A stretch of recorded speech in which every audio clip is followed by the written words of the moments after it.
তবে যাই বল, তোর ঘাবড়ানোর কাণ্ডটা কিন্তু বেশ হয়েছে। আমার তো দারুণ লেগেছে। একটা ডোন্ট কেয়ার ভাব নিয়ে কথাটা বলে উঠল অনিক দিয়াকে। অনিকের কথা শুনে দিয়া রাগী লোক নিয়ে বলল, আমার ঘাম ছুটে যাচ্ছিল আর তুই মজা নিচ্ছিলি বান্দর ছেলে। বলেই অনিককে কিল ঘুষি মারতে থাকে দিয়া। দিয়ার মানের মাঝখানে অনিক দিয়ার হাত ধরে নিজের দিকে টেনে বলে উঠল, তুই কবে থেকে মারামারি শুরু করলি বলতো? আজ থেকে। বলেই নিজেকে ছাড়িয়ে আবারও মারতে শুরু করলো দিয়া অনিককে। কিছুক্ষণ পর, তোর মারা শেষ হলে বলি, আজকে বাসায় যাবি না নাকি? আজকে বাসায় যাবি নাকি এখানে বসে থাকবি মারামারি করবি? এতক্ষণ পর অনিকের কথা শুনে মনে পড়ল দিয়ার বাড়ি ফেরার কথা। ঠোঁটে কামড় দিয়ে বলল সে, দেখছো একদমই ভুলে গিয়েছিলাম। ঠিক আছে বাই, ফাটা টেনিস বল। বাই, কাল কথা হবে। LED bulb. তারপর দিয়া মুচকি হেসে রুম থেকে বেরিয়ে যায়। অনিক কিছুক্ষণ দিয়ার যাওয়ার পানে তাকিয়ে থেকে সেও মুচকি হেসে বেরিয়ে গেল রুম থেকে। আজ সে খুব খুশি। কতদিনের আড়ালে লুকিয়ে রাখা ভালোবাসার প্রকাশ পেল তার। গভীরভাবে একে অপরকে জড়িয়ে ধরে দাঁড়িয়ে আছে আয়ুষ আর শুভ্রতা। কারোর মুখে কোনো কথা নেই, দুজনেই চোখ বন্ধ করে আছে, যেন চোখ খুললেই সব সত্যিগুলো মিথ্যা হয়ে যাবে। এমন সময় ফোনটা বেজে উঠল আয়ুষের। আয়ুষ চোখ বন্ধ করেই নিজের প্যান্টের পকেটে হাত দিয়ে মোবাইলটা বের করে কানে ধরে বলল, হ্যালো। আর কতক্ষণ জড়িয়ে ধরে থাকবি দোস্ত? ভুলে গেলি নাকি তুই ভার্সিটির পিছনে দাঁড়িয়ে আছিস? একবার তো লাইব্রেরিতে আটকে পড়ছিলি, আবারও কি ভার্সিটিতে আটকে থাকার মতলব আছে নাকি? বলেই হেসে উঠল তানভীর। তানভীরের কথা শুনে হুঁশ আসলো আয়ুষের। সে তো এক প্রকার ভুলেই গিয়েছিল সবটা। চটজলদি আয়ুষ ছেড়ে দেয় শুভ্রতাকে। তারপর বলল, দেখছো, তোমার চক্করে বাড়ি ফেরার কথা ভুলেই গেছি। আমি কি করেছি? কিছু না, চলো এখন তোমার বাড়ি পৌঁছে দিই। উত্তরে মাথা নাড়ায় শুভ্রতা। সময়টা ঘড়ির কাঁটায় দুপুর ৩টা ছুঁই ছুঁই। হালকা হালকা সোনালি রোদ দূরে ঘিরে আছে চারপাশটা। পুরো ভার্সিটি পুরো ফাঁকা। কুটকুটে নীরবতা দিয়েই এক পা দুপা করে এগিয়ে যাচ্ছে শুভ্রতা আয়ুষ। ভালোবাসা জিনিসটা এই প্রথম ভারী আঁকড়ে ধরেছে দুজনকে। দুজনেই খুব খুশি, কিন্তু সেই খুশি খুশি ভাবটা কেউ কারোর সাথে শেয়ার করতে পারছে না। মেঘলা আর দিয়া কিছুক্ষণ আগেই চলে গেছে। তারপর অনিকও চলে গেছে। ভার্সিটির গেটের সামনে দাঁড়িয়ে আছে তানভীর। সে জানে আয়ুষ এখন শুভ্রতাকে বাড়ি পৌঁছে দেবে। তা নিয়ে তার কোনো ক্ষোভ নেই। সে তো শুধু আয়ুষকে কংগ্রেস জানানোর জন্য দাঁড়িয়ে আছে। বলতে না বলতেই আয়ুষ শুভ্রতা বেরিয়ে আসলো ভার্সিটির ভিতর থেকে। আয়ুষ বের হতেই তানভীর জড়িয়ে ধরলো তাকে। তারপর বলল, যাক, অবশেষে দোস্ত আমার সিঙ্গেল থেকে মিঙ্গেল হয়ে গেছে। তানভীরের কথা শুনে লজ্জা পায় শুভ্রতা, আর আয়ুষ ঠোঁটে হাসি নিয়ে মাথা চুলকায়। তারপর আয়ুষ আর শুভ্রতা তানভীরকে বাই জানিয়ে চলে যায়। তানভীরও চলল তার নিজের গন্তব্যে। আর ফাঁকা পড়ে রইল শুধু পুরো ভার্সিটি। মাঝখানে কাটলো পুরো 15 দিন। খুনসুটি, আড্ডা, ঝগড়া আর ভালোবাসা নিয়ে কাটছে শুভ্রতা, আয়ুষ, দিয়া, অনিক আর মেঘলা তানভীরের দিন। বিকেল 5টা। ভার্সিটির সামনে শাড়ি পরে দাঁড়িয়ে আছে মেঘলা আর দিয়া। তাদের উদ্দেশ্য হচ্ছে একজন আরেকজন তাদের ভালোবাসার মানুষকে নিয়ে ঘুরতে যাবে, তাই এত সাজগোজ। দিয়া একটা ব্ল্যাক রঙের জামদানি শাড়ি পরেছে, চুলগুলো খোলা, হাতে ব্ল্যাক কাচের চুড়ি, চোখে কাজল, মুখে হালকা মেকআপে অসম্ভব সুন্দর লাগছে তাকে। আর মেঘলা কলা পাতা রঙের জামদানি শাড়ি পরেছে, চুলগুলো খুলে পিছনে সুন্দর বেলিফুল লাগিয়েছে সে। 2 হাত ভর্তি কাচের চুড়ি, চোখের কাজল, মুখে হালকা মেকআপে তাকেও খুব সুন্দর লাগছে। দুজনেই সেম সাজ, শুধু হেয়ার স্টাইল আর শাড়িটা একটু ভিন্ন। এরই মাঝে বাইকে করে হাজির অনিক। পরনে তার ব্ল্যাক জিন্স, ব্ল্যাক শার্ট, চুলগুলো সুন্দর করে গোছানো, হাতে ব্ল্যাক ঘড়ি, পায়ে ব্ল্যাক জুতো, পুরো ব্ল্যাকে সজ্জিত সে। অল্প সাজেই অপূর্ব লাগছে তাকে। দিয়া তো অনিককে দেখেই ক্রাশ খাইছে। অনিক একটু স্টাইল নিয়ে এসে বাইক থামালো দিয়া আর মেঘলার সামনে। ফার্স্ট টাইম অনিক দিয়াকে শাড়িতে দেখছে। ওকে দেখেই চোখ আটকে যায় অনিকের। পলক যেন পড়ছেই না তার। অনিককে এভাবে তাকিয়ে থাকতে দেখে লজ্জা পাই দিয়া। মেঘলা অনিকের কিছুটা সামনে গিয়ে বলল, কেমন লাগছে দিয়াকে? অপূর্ব। অনিকের কথা শুনে হালকা হেসে দিল মেঘলা। মেঘলার হাসিতে ধ্যান ভাঙল অনিকের। আনমনে কি বলল সেটা ভেবেই মাথা চুলকাতে চুলকাতে মেঘলার দিকে তাকিয়ে বলল অনিক, না মানে। হয়েছে, আর বলতে হবে না। হালকা হাসলো অনিক। তারপর 2 মিনিট মেঘলার সাথে কথা বলে ওকে বাই জানিয়ে চলে গেল দিয়া আর অনেক। আর মেঘলা চুপচাপ দাঁড়িয়ে রইল অপেক্ষা কখন তানভীর আসবে। এই ছেলেটা অলওয়েজ লেট করে, লেটুস একটা। দক্ষিণা বাতাসের মাঝে নদীর তীরে বসে আছে আয়ুষ আর শুভ্রতা। আজকে শুভ্রতাও সেজেছে নীল শাড়ি, চুলগুলো খোলা, হাতে নীল কাচের চুড়ি, চোখে কাজল আর মুখে হালকা মেকআপে অসাধারণ লাগছে তাকে। একটা মজার বিষয় হলো আজকে শুভ্রতা চোখে চশমা পরেনি। এতদিনে আজ প্রথম কাছ থেকে আয়ুষ শুভ্রতার মায়াবী চোখ দেখতে পেয়েছে। অদ্ভুত মায়ায় আটকে গেছে সে। তাই তো প্রকৃতি না দেখে আয়ুষ শুধু শুভ্রতাকেই দেখে যাচ্ছে। আজকে আয়ুষ পরেছে ash colour shirt, black jeans, হাতে ব্ল্যাক ওয়াচ। নদীর তীরে অসম্ভব বাতাস থাকায় তার গোছালো চুলগুলো অগোছালো হয়ে গেছে প্রায়। তারপরও সুন্দর লাগছে তাকে। খোলা আকাশের নিচে 5-10 গাছেদের আড়ালে একটা বিশাল নদীর তীরে বসে আছে তারা। যতদূর চোখ যায় শুধু পানি আর পানি। নদীর ঢেউয়ের দিকে তাকিয়ে আছে শুভ্রতা। খুব একটা বাহিরে বের হওয়া হয় না তার। সারাদিন 4 দেয়ালে বন্দি থাকে শুভ্রতা, শুধু ইউনিভার্সিটি আসা আর যাওয়া। তাই আজ এই মুক্ত আকাশের নিচে আসতে পেরে অসম্ভব ভালো লাগছে তার। প্রচণ্ড খুশি হয়ে বলে উঠল শুভ্রতা, এত সুন্দর একটা জায়গায় আমাকে নিয়ে আসার জন্য এতগুলো থ্যাংক ইউ তোমায়। বিনিময়ে আয়ুষ কিছু বলল না। হয়তো তার কান অবধি যাচ্ছে না শুভ্রতার কথাটা। সে তো শুভ্রতাকে দেখতে ব্যস্ত। আয়ুষকে চুপ থাকতে দেখে শুভ্রতা আয়ুষের দিকে তাকিয়ে বলে উঠল, কি হলো, কথা বলছো না কেন? কি করছো বলো তো? তোমায় দেখছি। কি? কিছু না। হঠাৎই আয়ুষের হাত ধরে বসলো শুভ্রতা। শুভ্রতার কাজে আয়ুষ অবাক দৃষ্টিতে তাকালো শুভ্রতার দিকে। শুভ্রতা আয়ুষের চোখের দিকে তাকিয়ে বলে উঠল, জানো, আজকের মতো এত খুশি আমি কোনো দিনও হইনি। সারাদিন শুধু বাড়িতে থাকতে হয় আমায়। আমার বাবা কোথাও বের হতে দেয় না। আমারও মাঝে মাঝে খুব ইচ্ছে করে এদিক সেদিক ঘুরে বেড়াতে, রাতে জ্যোৎস্না ভরা আলো দেখতে, আলোকিত ল্যাম্পপোস্টের নিচে দাঁড়িয়ে আঁকাবাঁকা পথ পেরিয়ে নীরবে হাঁটতে। 4 দেওয়ালে বন্দি থাকতে একদমই ভালো লাগে না আর। কিন্তু কি করব বলো, আজও তো তুমি না থাকলে কিছুই হতো না। ফার্স্ট টাইম আম্মুকে মিথ্যে বলে এত দূরে চলে এসেছি, তাও বাবা বাড়ি ছিল না বলেই। তাই তোমায় এতগুলো ধন্যবাদ। বলেই আয়ুষের হাতে চুমু কাটে শুভ্রতা। আয়ুষ ভাবেনি শুভ্রতা এতটা খুশি হবে বিষয়টাই। খুশি হয়ে বলল সে, এত খুশি হয়েছো? খুব খুশি আমি। ঠিক আছে, বিয়ের পর আমরা প্রায় ঘুরবো, ঠিক আছে? সত্যি? খুশি হয়ে শুভ্রতা জড়িয়ে ধরে আয়ুষকে। আয়ুষও ধরে। ভালোবাসা হয়তো এমনই, কারণে অকারণে প্রিয় মানুষকে জড়িয়ে ধরা। ধবধবে সাদা রঙের আকাশের নিচে নদীর ঢেউদের ভিড়ে আর চারপাশের শীতল মেশানো বাতাসদের ভিড়ে একে অপরকে জড়িয়ে ধরে বসে আছে শুভ্রতা আর আয়ুষ। ঠোঁটে মুখে রয়েছে তাদের মিষ্টি হাসি। রাগের লোক নিয়ে তাকিয়ে আছে মেঘলা তানভীরের দিকে, কারণ তানভীর আসতে খুব লেট করেছে। তানভীর মেঘলার সামনে এসে কান ধরে বলল, সরি, একটু দেরি হয়ে গেছে। তানভীরের কথা শুনে কোমরে হাত দিয়ে বলল মেঘলা, এখানে একটু দেরি। না মানে রাখো তোমার মানে, তুমি থাকো, তোমার লেট নেই, আমি গেলাম। বলেই চলে যায় মেঘলা। মেঘলাকে যেতে দেখে দৌড়ে চলে যায় তানভীর মেঘলার সামনে। তারপর ওর হাত ধরে বলল, আরে সরি বললাম তো। তোমার সরি রাখো তোমার কাছে, আমি থাকবো না তোমার সাথে।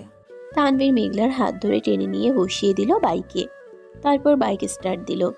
মেঘলাকে কিছু বলার সুযোগই দিল না সে। একটা বিশাল বড় ব্রিজের উপর এসে বাইক থামালো তানভীর। বাইক থামতেই মেঘলা কাটকাট আওয়াজে বলে উঠল, আমায় এখানে কেন এনেছো? বলবো, এত রাগ করছো কেন? রাগ করবো না তো কি করব? তখন যাবত দাঁড়িয়েছিলাম তোমার জন্য। সরি বললাম তো। শুধু সরিতে হবে না। এতটুকু বলে রেলিংয়ের দিকে মুখ করে মুখ ভার করে দাঁড়িয়ে পড়ল মেঘলা। তানভীর কিছুক্ষণ এপাশ ওপাশ তাকিয়ে পকেট থেকে একটা রিং বের করে হাঁটু গিরে বসলো মেঘলার সামনে। হঠাৎই তানভীরকে নিচে বসতে দেখে অবাক হয়ে তাকালো মেঘলা তানভীরের দিকে। মেঘলা তাকাতেই তানভীর বলে উঠল, প্রথম যেদিন তোমায় শপিং মলে দেখেছিলাম সেদিনই এক অন্যরকম অনুভূতি ফিল হচ্ছিল আমার। তোমার হাতের স্পর্শে এক অজানা ভালো লাগা কাজ করছিল সেদিন। না চাইতো বারবার সেদিন তোমায় শুধু দেখেই গেছি আমি।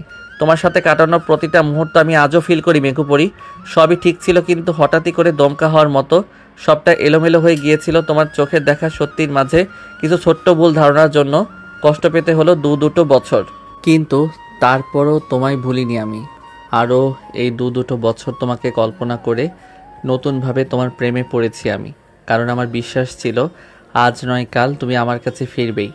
আর আজ দেখো তাই হলো। আবারও শুরু হলো মেঘলা তানভীরের প্রেম কথা। তবে আরও একটা কথা বলতে চাই তোমায়। একবার ভুল বুঝে কষ্ট দিয়েছো মেঘুপরি, আমি সয়ে নিয়েছি, কিন্তু প্লিজ আর ভুল বুঝো না আমায়। তবে যে আমি পুরো শেষ হয়ে যাব। অবশেষে বলবো তোমায়, উইল ইউ ম্যারি মি মেঘুপরি? পুরো একশ্বাসে কথাগুলো বলল মেঘলা তানবীরকে। আর মেঘলা শুধু তাকিয়েছিল তানবীরের মুখ পানে। নিমিষেই তার সব রাগ ভেঙে গেল। Yes, I will marry you.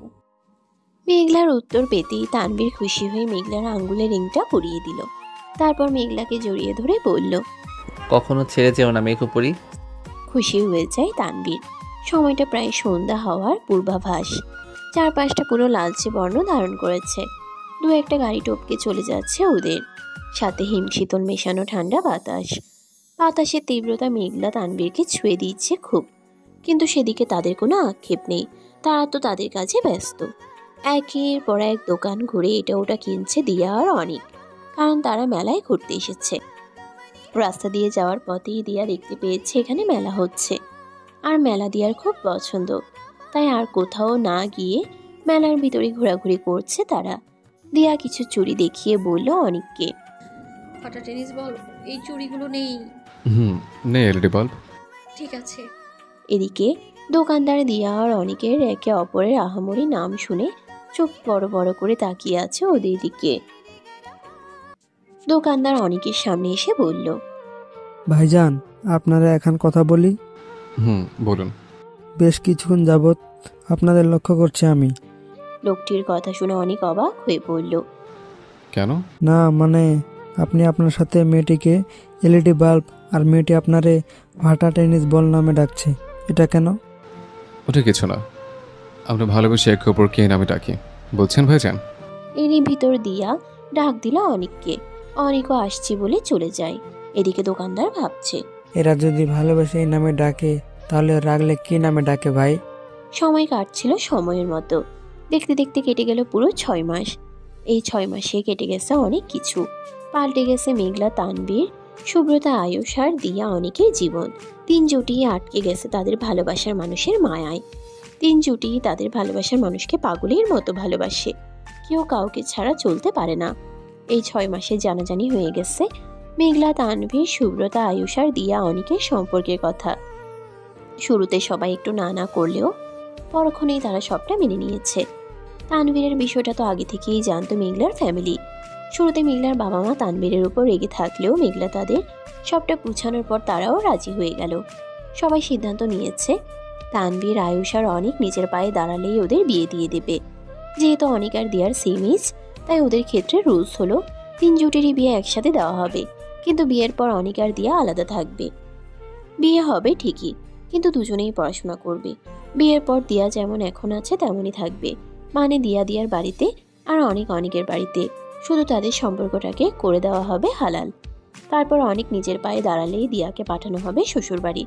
বিষয়টাতে সবাই খুশি। অনেকের ফ্যামিলিও মেনে নিয়েছে বিষয়টা। এখন সবই চলছে ঠিকঠাক। বিকেল 5টা। বিকেলের পরন্ত সময়ে একটা শুনশান আলিশান কাঠের তৈরি 3 তলা কুড়ে ঘরের সামনে তানভীর, মেঘলার চোখ, আয়ুষ শুভ্রতার চোখ আর অনেক দিয়ার চোখ চেপে ধরে দাঁড়িয়ে আছে। হঠাৎই তারা ছেড়ে দেয় তানভীর, মেঘলার চোখ, আয়ুষ, শুভ্রতার চোখ আর অনেক দিয়ার চোখ। তারপর 3 জন একসাথে বলে উঠল, সারপ্রাইজ। তানভীর, আয়ুষ আর অনেকের কাছ থেকে মেঘলা, শুভ্রতা আর দিয়া ছাড়া পেতেই সামনে তাকালো। সামনে তাকাতেই চোখ তাদের চড়ুই গাছ, কারণ তারা যেখানে দাঁড়িয়ে আছে সেখানে পুরো জায়গাটাই অসম্ভব সুন্দর। ছোট্ট একটা কাঠের তৈরি 3 তলা বাড়ি, এক কথায় বলতে গেলে একটা সুন্দর পিকনিক স্পট, যার চারপাশটা ঘিরে ধরে আছে বড় বড় গাছপালা। গাছের পাতায় পুরো বাড়ির ছাউনিটা ভরে গেছে। বাড়ির চারিদিকটাও ভরে আছে গাছের পাতায়। পরপর 3টে রুম তৈরি করা হয়েছে, নিচতলা, 2 তলা আর লাস্ট 3 তলা। একটা তানভীর, মেঘলার জন্য, আর একটা আয়ুষ, সভ্যতার জন্য, আর লাস্ট অনেক দেওয়ার জন্য। প্রত্যেকটা রুমেই রয়েছে একটা ছোট্ট খাট, খাটের উপরের দিকে ছোট্ট একটা জানালা, খাটের পাশে ছোট্ট একটা সেন্টার টেবিল, টেবিলের উপর সুন্দর ফুলদানি, আর ফুলদানির পাশেই রয়েছে আইসক্রিমের কাঠি দিয়ে তৈরি করা লাভ, যার ভিতরে ছোট্ট করে লেখা প্রেম ভালোবাসা। এক কথায় বলতে গেলে এই পুরো বাড়িটাই হচ্ছে তানভীর, মেঘলা, আয়ুষ, শুভ্রতা আর অনেক দিয়ার তৈরি ভালোবাসার প্রেম ক্যানভাস, যার প্রতিটা ছন্দে রয়েছে ভালোবাসার গন্ধ। টেবিলের পাশ দিয়ে রয়েছে দরজা, তারপর আরেকটা ছোট্ট জানালা, পাশেই আছে একটা রেডিও। প্রত্যেকটা ভবনেই রয়েছে দিকে তিনটে করে দরজা, একটা তানভীর মেঘলার জন্য, একটা আয়ুষ শুভ্রতার জন্য, আর একটা অনেক দিয়ার জন্য।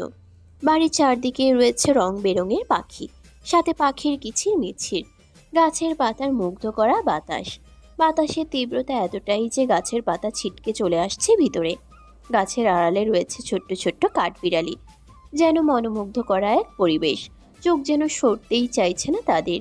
মেঘলা, শুভ্রতা আর দিয়ার তো চোখই সরছে না জায়গাটা দেখে। শহরের থেকে একদমই বাহিরে জায়গাটা, একদম নিরিবিলি আর সুনসান।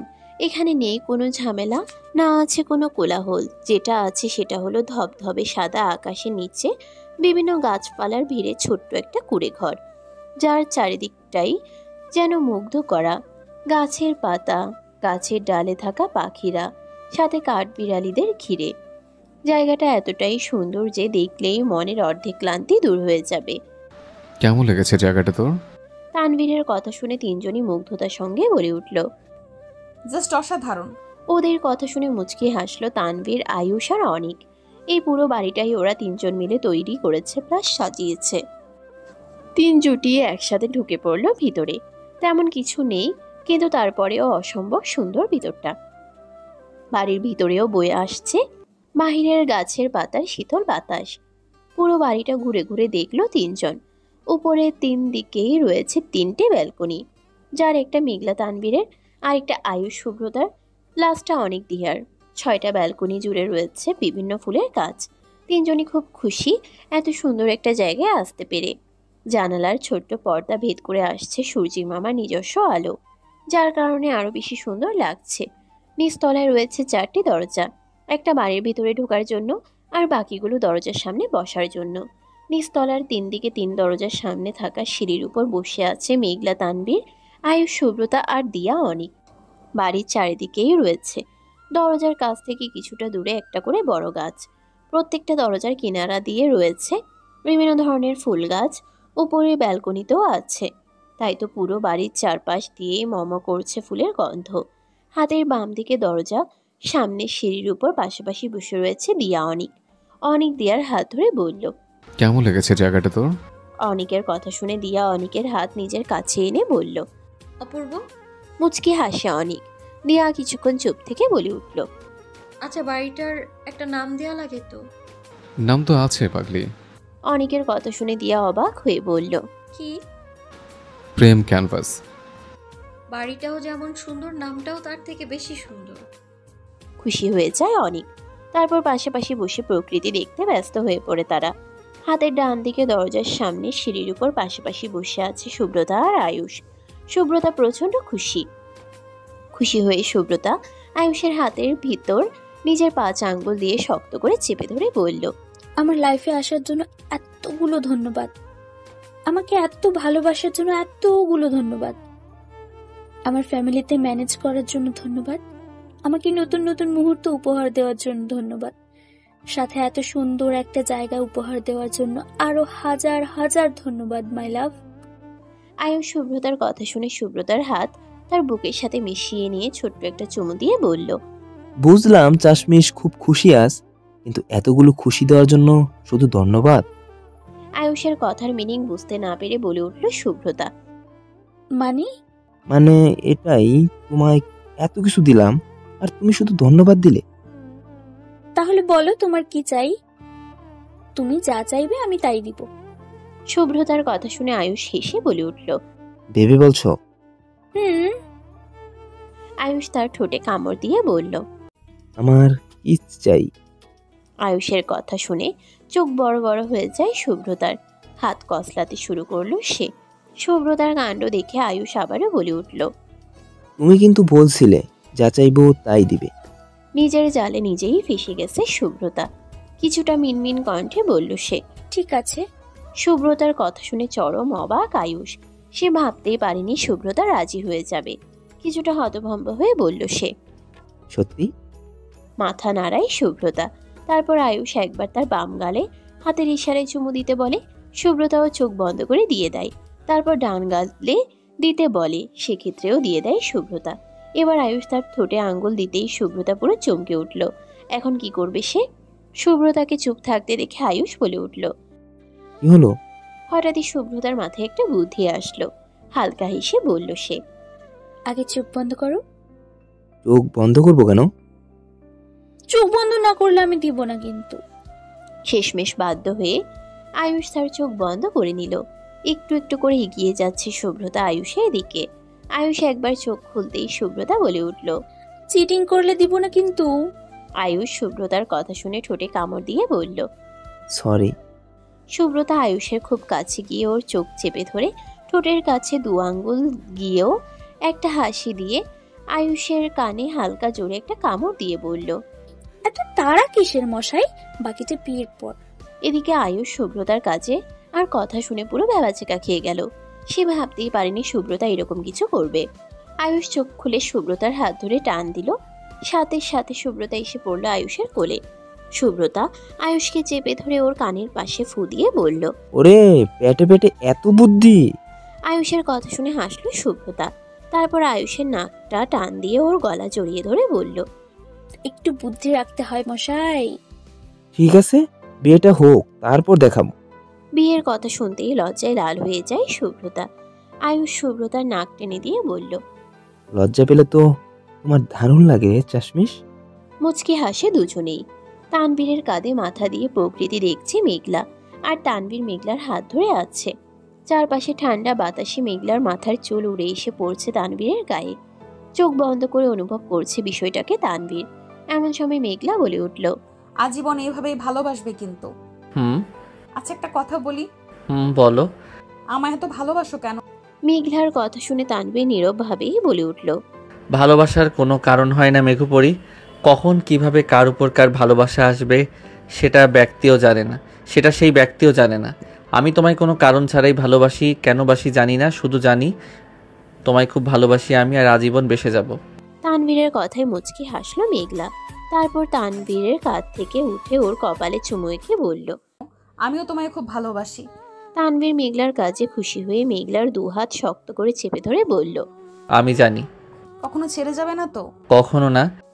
এমন সময় পরিষ্কার আকাশটা কালো মেঘে ঢেকে গেল। বলতে না বলতেই আকাশ বেয়ে ঝুমঝুম করে বৃষ্টি শুরু হয়ে গেল। বৃষ্টিতে যেন প্রকৃতি আরো বেশি বিচলিত আর সৌন্দর্যতায় রূপ নিল। মুগ্ধ নয়নে মেঘলা তানবীর দেখছে প্রকৃতি। হঠাৎই তানবীর বলে উঠল। তুমি বসো, আমি এক্ষুনি আসছি। কোথায় যাও? এই তো। এতটুকু বলেই তানবীর সিঁড়ির কাছ থেকে উঠে চলে যায় ভিতরে। নীরবে তাকিয়ে আছে মেঘলার সামনে। গাছের পাতা বেয়ে পড়ছে বৃষ্টির পানি। বৃষ্টির এক এক ফোঁটা যেন পড়ছে এক এক মুগ্ধতা। এরই মাঝে মেঘলার কানে বাজছে একটা গান। যে দেশে চেনা জানা মানুষ কোনো নাই, ইচ্ছে করে তোরে নিয়ে যায়, ইচ্ছে করে তোরে নিয়ে যায়। যে দেশে শাসন বারণ সোনার খাঁচা নাই, ইচ্ছে করে তোরে নিয়ে যায়, ইচ্ছে করে তোরে নিয়ে যায়।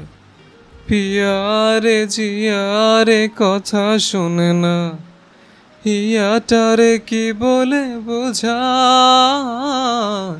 যে দেশে চেনা জানা মানুষ কোনো নাই, ইচ্ছে করে তোরে নিয়ে যায়, ইচ্ছে করে তোরে নিয়ে যায়। এর ভিতরে তানবীর হাজির। রেডিওতে গান ছেড়ে এসেছে সে। মেঘলা বিষয়টা বুঝতে পেরে বলল। পারফেক্ট। তানবীর খুশি হয়ে এসে মেঘলার কোলে মাথা দিয়ে শুয়ে পড়ল। মেঘলাও খুশি হয়ে ওর মাথায় বিলি কাটতে লাগলো। আরেকদিকে সুব্রতাকে কোলে নিয়ে বৃষ্টিকে উপভোগ করছে আয়ুষ।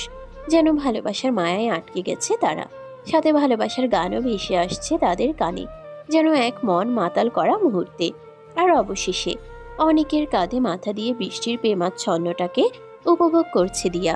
অনেক নীরবেই দিয়ার হাত চেপে ধরে ভালো লাগার মুগ্ধতা ফিল করছে, সাথে গানের ছন্দে ছন্দে ঠোঁট মিলাচ্ছে সে, আর দিয়া নীরবে তা শুনছে। যে দেশে চেনা জানা মানুষ কোনো নাই, ইচ্ছে করে তোরে নিয়ে যায়, ও ইচ্ছে করে তোরে নিয়ে যায়। ঝুমঝুম বৃষ্টি পড়ছে, বাহিরে গাছের পাতার ছন্দে বয়ে আসছে ভালোবাসার মুগ্ধতা। উপরে মেঘের ডাক, ম ম করা সারা বাড়ি জুড়ে ফুলের গন্ধ, সাথে পাখিদের কলরব, আর মন মাতাল করা শীতল মেশানো ঠান্ডা বাতাস, যেন এক অদ্ভুত ভালো লাগা। আর এই ভালো লাগার মুহূর্তগুলো দিয়েই শুরু হবে তানভীর, মেঘলা, আয়ুষ, শুভ্রতা আর দিয়া অনিকের নতুন পথ চলা। শুরু হবে নতুন ছন্দের এক নতুন প্রেম ক্যানভাস। সমাপ্ত। সমাপ্ত। আল্লাহ হাফেজ।